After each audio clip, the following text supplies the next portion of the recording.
This is a video in clinical medicine from the New England Journal of Medicine.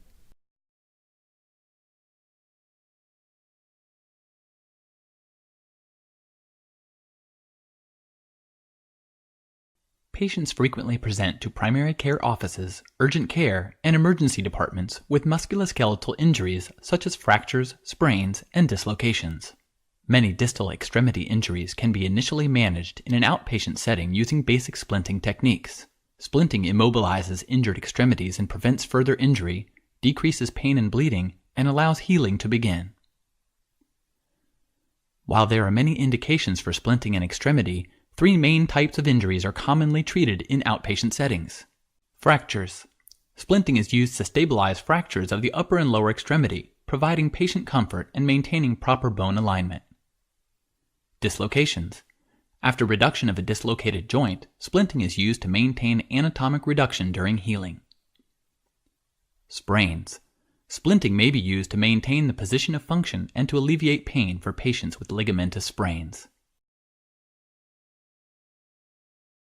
While there are no absolute contraindications to applying a temporary splint to an injured extremity, there are some unique circumstances that must be considered. The natural swelling of an extremity that occurs in the initial phase of healing can lead to challenges in determining the safest method of immobilization. Circumferential casting of an extremity fracture is often avoided in the acute setting, as continued swelling can lead to neurovascular compromise inside a rigid cast.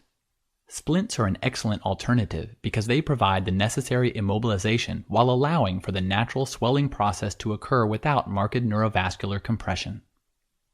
For injuries that are prone to severe swelling, even a splint can become restrictive as the swelling increases. Additional padding may allow room for expansion in these circumstances. The presence of neurovascular compromise at presentation mandates reduction of the injury to establish vascular perfusion of the extremity prior to splinting and definitive care. An orthopedic specialist should be consulted for fractures requiring urgent surgical evaluation, such as open fractures, which may require operative management. Temporary splints can be placed to alleviate pain and to prevent additional injury while awaiting evaluation by a specialist. Use appropriate universal precautions for potential exposure to bodily fluids when open wounds are present. The materials needed for basic extremity splint placement include a stockinette, cotton padding, plaster or fiberglass rolls or sheets, elastic bandages with clips or adhesive tape, heavy-duty scissors, and a bucket of water. Use sheets or pads to protect the patient's clothing during splint application whenever possible. As an alternative to plaster rolls or sheets, you may also use prefabricated splint materials. Before placing a splint, carefully examine the injured extremity. Failure to expose the injury site fully may result in unidentified injuries and subsequent poor outcomes.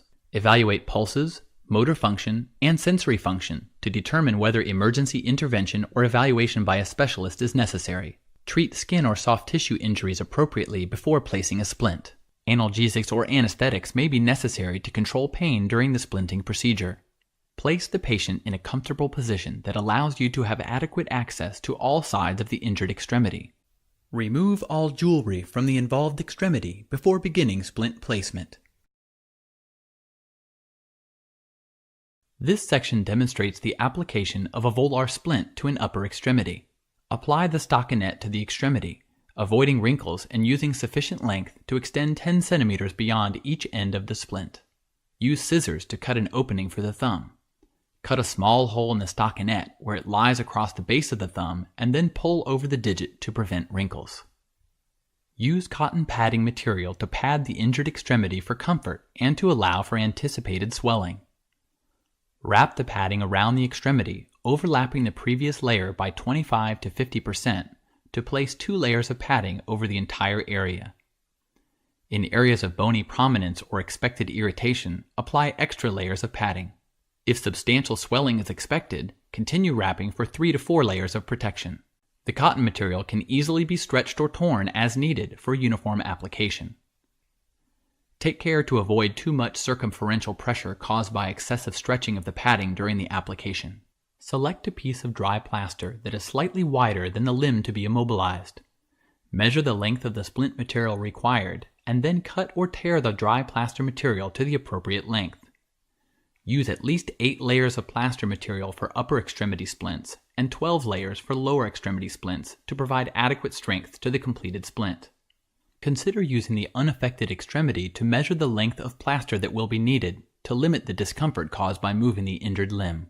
Use additional layers of plaster if extra strength is required, keeping the total splint thickness less than 24 layers to minimize the risk of thermal injury from the plaster as it dries.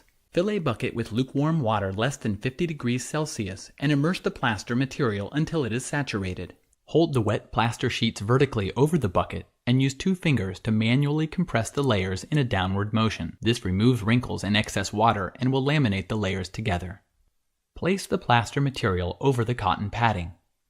Smooth the plaster to mold to the contours of the extremity in the appropriate anatomical position. Apply an additional layer of cotton padding to hold the splint in place and fold the ends of the stockinette back over the splint. Use an elastic bandage to secure the splint in place by wrapping it in a distal to proximal direction. Avoid excessive compression of the extremity when applying this elastic bandage. Before the plaster dries, place the extremity in the desired anatomic position. Use the palms of your hands to mold the splint gently to the extremity, taking care to avoid creating indentations that might lead to pressure points. Allow the splint to dry without further manipulation or patient movement. Avoid resting the splint on a pillow during this time, as heat buildup can cause thermal injuries as the plaster dries.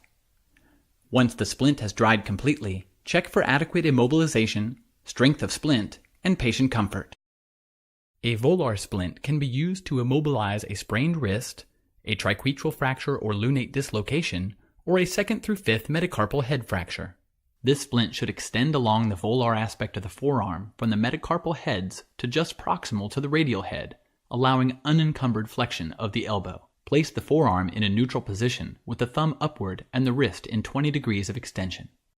Ulnar gutter splints are designed to immobilize fractures along the ulnar aspect of the hand, including injuries to the 4th and 5th phalanges and metacarpals.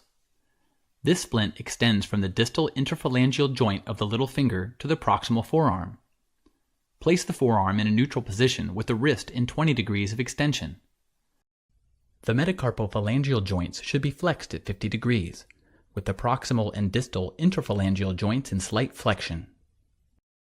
Thumb spica splints are applied to the radial aspect of the forearm to immobilize the thumb and prevent flexion and extension of the wrist.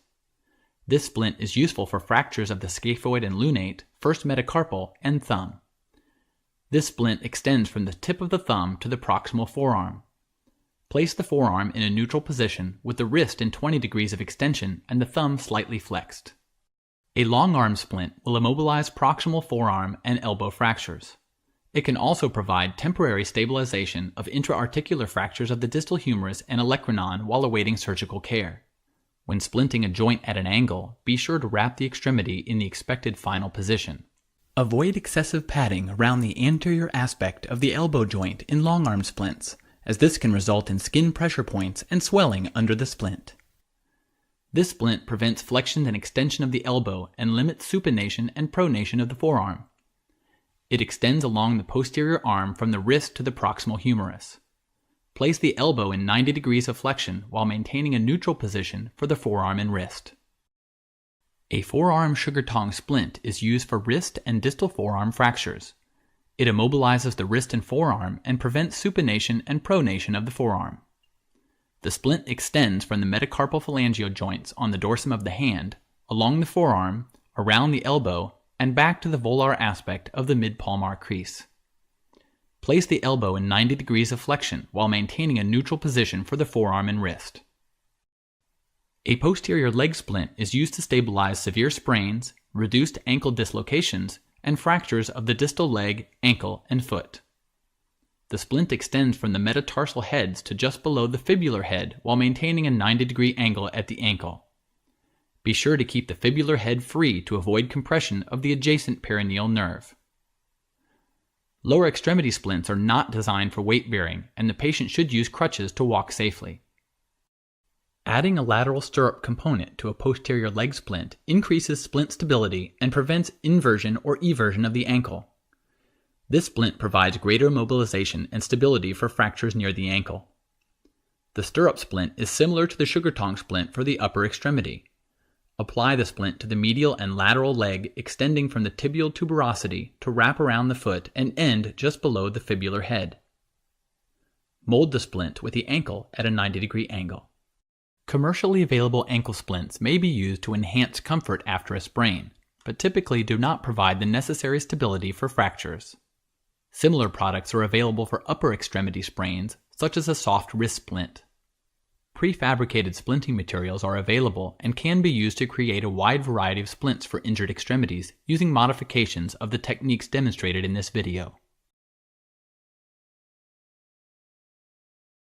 Re-evaluate the extremity immediately after completing the splint placement.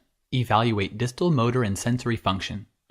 Palpate for pulses, evaluate the color of the extremity, and assess for appropriate capillary refill. Be sure that the completed splint is comfortable and not overly restrictive, and that the patient's pain is controlled. Address any discomfort by applying additional cotton padding or loosening the elastic bandage. Typical care after the application of a splint should include extremity elevation, application of ice packs, administration of analgesics, and appropriate communication of instructions for medical follow-up. Instruct the patient to keep the splint clean and dry and not to remove it until instructed. Give the patient verbal instructions and an easily understood written list of signs and symptoms that would necessitate urgent return for further evaluation. These include development of any signs of neurovascular compromise or compartment syndrome, such as increased swelling, worsening of pain, discoloration of the distal extremity, difficulty moving the fingers or toes, or change in sensory function. Splinting plays a major role in the initial management of musculoskeletal injuries, particularly those involving extremity fractures, joint dislocations, and severe sprains. A properly applied splint will stabilize the injured extremity, increase patient comfort, and allow the healing process to begin. Depending on the type of injury, a splint may be the only treatment required, or it may be an important temporizing measure until further evaluation or surgical intervention is completed.